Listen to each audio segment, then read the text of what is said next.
What's going on, everybody? Welcome to another damn build channel. That's right, it's yet another damn build channel here on YouTube. We're going to be following myself. My name is Jake. For those of you who recognize my voice, I have run a couple of different podcasts in the past. Thought I'd try things a little different. Maybe do a little build channel here for you. We're going to be doing work on a couple of different things, from my daily driver pickup truck to possibly my motorcycle, maybe even my boat. But the first thing I want to focus on is the new to me race car.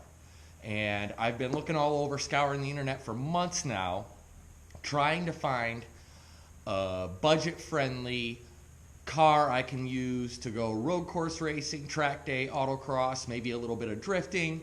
And I think I finally found the perfect track car. Now, what could it be? Could it be E36 BMW, maybe an old Porsche 944, 924, 914? Well, let's go to the video and find out.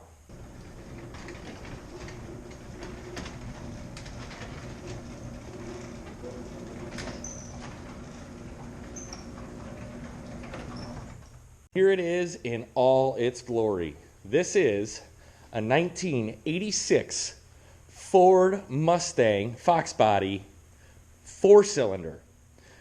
This car was originally a dirt track oval car, and I found it for pretty darn cheap with a lot of spare parts to go along with it. As you can see, I already started kind of opening things up and looking at it. We're going to get a little bit closer into the car and looking things over here in just a second, but I kind of wanted to give you a quick walk around, let you see what this thing looks like, the beast in all of its glory. Yeah, so here we go. Just protect my hands here, don't want to get tetanus. And there it is in all its glory. That is a carbureted 2.3 liter 4-cylinder. That's what I'm working with here. It did start its life as a fuel injected car. It was switched over to carburation for use on dirt tracks. Let's take a closer look at this quote unquote power plant. In the latest years that it was used naturally aspirated like this, we were looking at about a whopping 93 horsepower and about 187 foot-pounds of torque. Not a whole lot to begin with, but it is a good starting point. So let's take a little bit of a closer look here. We do have a long tube header on it, which is pretty nice, and I do actually have a spare one of those. Wiring, yeah, we're definitely going to have to rewire this bad boy. I did notice a couple of other issues with the wiring being, I hope you can see that, they're just loose and twisted together. That's not going to cut it on a road course. We're going to have to probably rewire the whole car. We do have some good bracing here under the front. Obviously, circle track cars are more known for running into each other and rubbing and bashing. So we do have some good structural rigidity up front here. It looks fairly solid. Obviously, I'm going to have to take some more of these covers off, like this one, to verify and see how it looks underneath there. But overall, under the hood here, aside from the wiring and the carb that's been taken off, I've been told that there might be a carb issue with it, so I'm going to have to go through and troubleshoot the fueling system. But we'll get to that one step at a time. Let's take a look at the cockpit and see what we got going we're working with there. So here we are in the cockpit. Obviously, you can see I took the seat out. There is a seat. There is a quick disconnect steering wheel. It's actually the wheel sitting on the roof. The seat is sitting here on the ground next to me. We do have a 5-speed manual. Handbrake isn't connected to anything, but that's okay. If I'm going to go drifting, I'm going to put a hydraulic brake in anyway. Cage. Here's where I have some issues. And I'm going to zoom in here and show you some of the issues. We do have a little gauge cluster up here, and starter and ignition switches and so on. Fuel pump switch right there.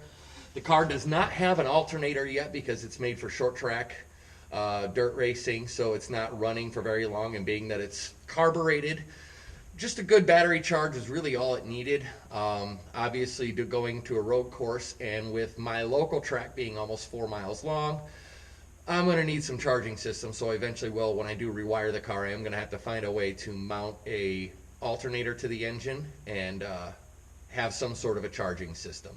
So here's the passenger side floor. Obviously it's still dirty, needs to be vacuumed and cleaned up. Battery box here, a lot of tape on that positive. I'm not so happy about that. The wire nuts that are being used and electrical tape that's used to tie wires and cables together, that's obviously got to go. I don't know if you can see this with the lack of light, but we really could use some grommets going through the firewall bulkhead area. But let's focus on the cage here real quick. I'm hoping you guys can see this. I'm going to double check the video to make sure it's visible, but we do have some issues with the cage, like this bar here that does not meet to the rear support. There's also a spot here where it looks like they just kind of cut and bent the tube. I mean, it's a secondary tube, but obviously we're going to want to fix that. If we go down front here, you can see another tube that isn't meeting up with the main part of the cage. And in place, they did put just a piece of plate steel to kind of hold everything together. That's not going to cut it on any road course that I know, so that's going to have to be fixed.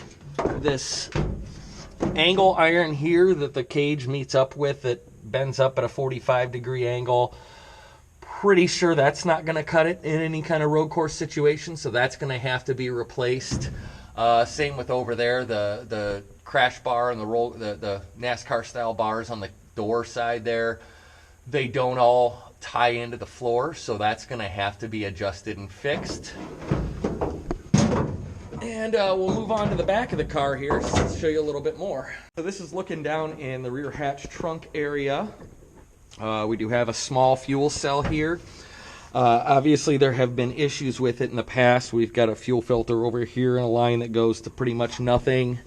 Another line here with another inline fuel pump that goes to nothing. There is another fuel pump up front by the battery box. Obviously I'm going to want to remove that and move the pump somewhere away from the battery.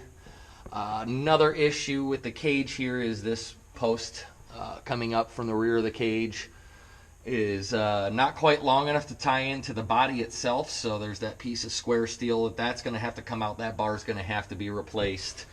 This bar actually looks pretty good though, amazingly enough. It actually looks like it's tied into the body very well.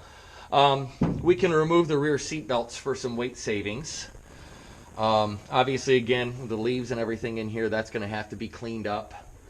But overall, it's not terrible. I'll have to throw some tail lights on here if I'm going to be doing any kind of track use. I figure a para-trailer or semi-style tail lights on the back there, wired to a brake switch, should be good. Overall, not bad. I will tell you, I paid $1,500 for the car plus all the parts. And I did get quite a few parts, so we'll take a quick look at those. I did get a little generator here. There's 1, 2, 3, 4 engine blocks, one of which is a short block. However, I hope it's not locked up. I'll have to turn the crank and see if it moves. Not until I get some kind of oil in there, though. With the amount of rust that's on those cylinder walls, I'm not going to try and turn it like it is right now.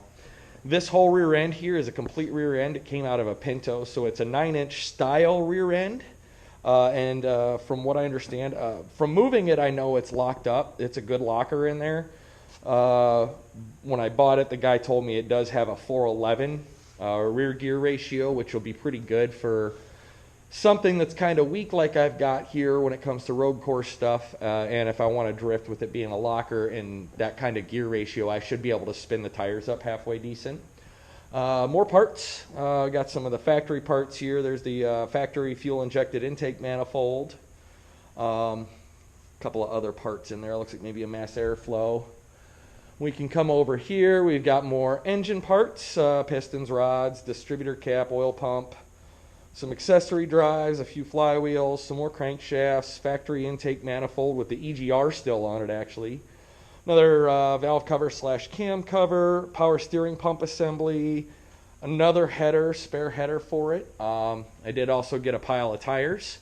Not sure, I haven't looked at the date ranges on these. They actually look halfway decent. So if anything, I've got some burnout tires. All right, and here's our list, our first basic list on what we want to do here. First thing we want to do is rewire the car, like I said, get it running under its own power. So that includes the fuel system. Maybe some burnouts. I mean, I'm not going to say big smoky burnouts because, let's face it, 80-ish horsepower, 90-ish horsepower, probably not going to be the biggest, baddest burnouts you'll ever see. Fix the roll cage, mount the seat, and then hopefully, I'm sure there's going to be more projects coming along the way, but hopefully at that point we'll at least be able to get it on track. So with that, I think we'll wrap it up for this first video. Tune in. Next video, we're going to be starting to tackle that wiring and see what we can do with it. Maybe get the whole car rewired. Until next time, I'll talk to you later. Thanks. Bye.